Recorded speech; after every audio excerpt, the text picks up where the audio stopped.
Hello, Redwall Survivor. Foxpen here with an episode of Foxpenmanship, a Redwall Survivor podcast where Nara and I discuss the latest Mossflower Odyssey competition, MO5 Heaven Sent. In this episode, we are going to be taking a look at the Berserker category of the top 30 apps. So Nara and I are going to read the top 3 Berserker character applications, and then we're going to give a little review of each character in a separate video. And yeah, that's going to be it. So buckle up, keep your paws and tails into the cart at all times, and enjoy the ride. Berserker, Chitterfang the Wrigglekin. An elderly vole sprinted to the river and clawed at the bank. With frantic swipes he searched for worms, wasp larvae, and pillbugs within the mud. A runaway. A vixen bandit wrapped in pilfered jewellery caught up. Far behind her other raiders pillaged food and heirlooms from the vole's onion farm. No burrowing allowed, I'm afraid. The elder held the insects high, gathered his breath, and sang a short crystalline note. The vixen burst out laughing at the ritual. "You believe in the Wrigglekin?" The vixen's necklaces jangled as she chortled. "Quick now, scream into the river and summon Martin too." The vole did not scream. He filled his paws with crawlers and offered both song and sustenance on high until his lungs gave out. A streak of red gold fur flew from the tree line and crashed into the ground as though it had forgotten its wings. The dense bat, wearing a leaf-weave bandolier, climbed upright, scratched at her rear, and patted the farmer's head. "Oi, Brennan, how are your onions? Big, juicy?" "Chitterfang, please," Farmer Brennan gasped out the words. "They're taking everything." "The little blessings are eating your vegetables? Not the bugs. Focus, huh?" Chitterfang's long ears scanned, picking up the vixen and a dozen armed bandits only a fence line away.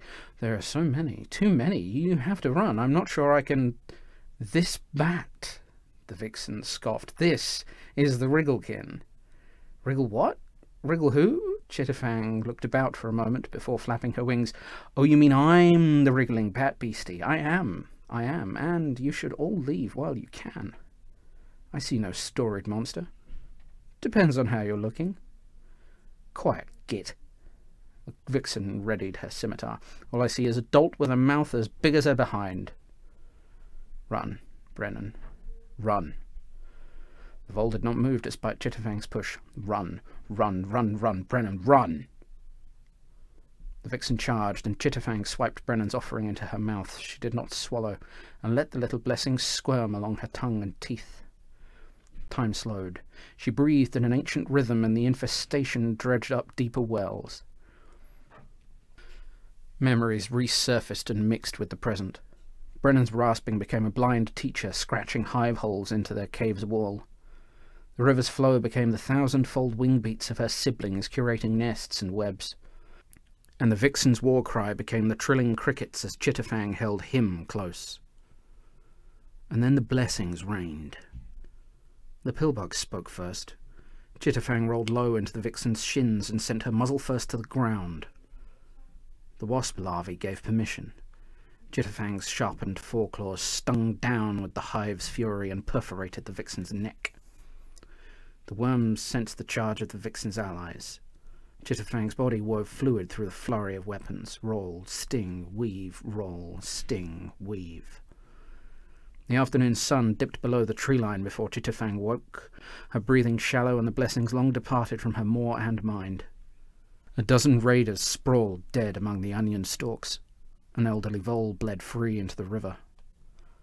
Chitterfang wheezed as she sat upright. Her shaking, spattered claws fished through her bandolier for a journal. Already the memories were fading, yet her charcoal trembled along. A blind teacher, web curators on high, and glow moths lighting his wings.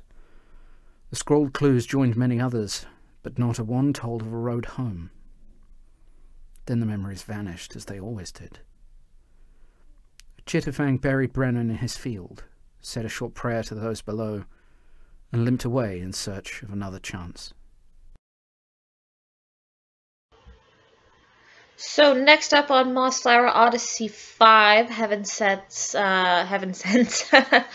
top 30 Berserker candidate list, we have Elias Heatherpaw, who is a 45-year-old male hare. This is Elias Heatherpaw. A formless presence issued forth like breath from the dark forest. Moonlight filtered in from above, catching the silver of the hare's saber and the gold in his paw. "Be with me." Elias pressed the locket to his mud-smeared lips and pictured the penciled image within. He recalled every stroke of his paw, every wayward glance that stole him from its creation, every teasing breath that escaped her. "Be with me." "Cap'n?" Elias blinked. The wood lay before him, buzzing with insects. "Are you all right, sir?" Lieutenant Darcy placed a paw on his shoulder. Behind him, the other young hares of Elias's troop watched, their faces weary with their relentless pursuit. Elias stuffed the locket into his coat and then gestured with his blade at a set of tracks. 17 of the blackguards, by my count." Darcy's paw remained. "Captain, I know this is personal, but perhaps—" "Your concerns is noted, Lieutenant." He didn't wait for a response. This was why they came, even against the Badger Lord's orders. Some things could not be let go. The 8 hares continued forward, their movement hushed upon the fresh fallen leaves. Soon an orange flicker caught his attention. He felt the heat long before he found the fire. It burned low, crackling to the hum of the surrounding insects. Roughshod tents encircled the flame, while several vermin slept in the open. "Longdale and Cuffscott, circle around," Elias whispered. "Remember your training. Use the tree line to—" A scream cut him off. Elias spun to see Cuffscott squirming against the ground, clutching at an arrow in her shoulder. Metal glinted in the darkness as an axe head buried itself into another hare's neck. "Ambush!" Elias shouted, hopping to the side as another arrow sailed past. The vermin around the fire sprang up and charged as war cries filled the forest. Elias dispatched an approaching rat, then scanned the writhing shadows for Darcy when something heavy slammed him into the ground and sent his saber from his grip. Hot, blood-soaked breath bloomed underneath a pair of hungry eyes. Heat flared inside Elias's chest. He recognized those eyes. He'd seen them a week earlier in his home. "Can allers count on a hare to be one thing, predicable." The fox slurped saliva and raised a cudgel. Elias spat, sending the fox reeling. Hooking his claws into the beast, he spun around and leapt atop the wriggling creature. His paws found the fox's neck, and he squeezed. And then he heard her, like a scream from miles away. "Remember." The fox gurgled something. He didn't hear what. "Remember what they did to us." Darcy called for him, but far away, too far away. "Remember what they did to you." The forest hummed with 1,000 voices, the mosquito whine of the insects coalescing into a song of blood. "Remember what they did to me." He reached for the nearest instrument and found the fox's cudgel. Music. The song ended. Blood trickled from his chin. The cudgel clattered to his side. The forest had gone silent, as if even the insects dared not to speak of what they saw. Bodies littered the forest, crawling away, pinned to trees, heads caved in. A picture of vengeance frozen in place. Among them, his hares. Elias sank to his knees. His paws quivered, and he noticed the locket in his grip. He pressed it to his forehead and sobbed. And then he felt it. Breath against his neck, caressing his jawline with a familiar touch, then touching his lips. And he heard her voice. "I am with you now, love."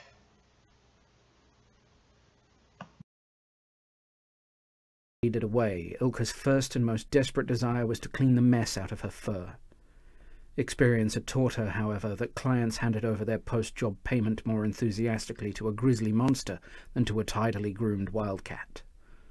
When she was the latter, Ilka could have been any wildcat. When she was matted with viscera and her whiskers and fangs were stained pink, Ilka could only be the hellcat. But the fresh carnage did not seem to affect the mouse presently poking through the burlap sack of heads she had just dumped on the ground before him. Brother Walter was deep into middle age, soft-bellied and grey at the ears, and always wore the brown robe of whatever sect had spawned him. He clearly strayed a long way from cloisters, though.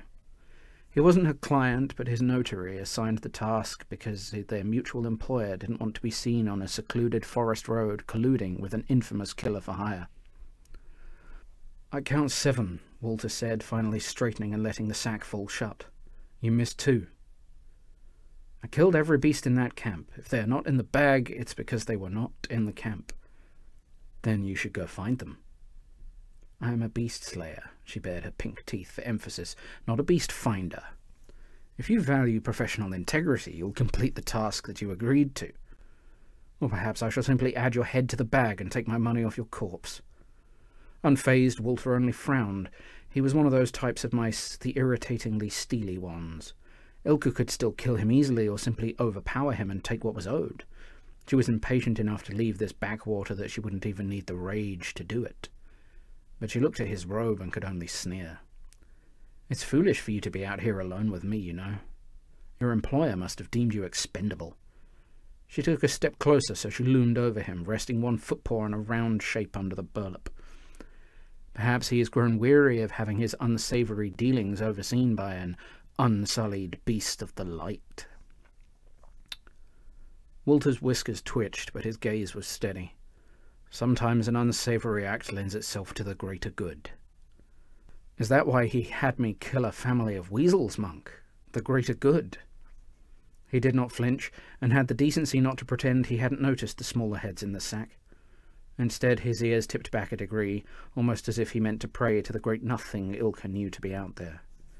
"We are none of us unsullied," he said, "nor truly past redemption."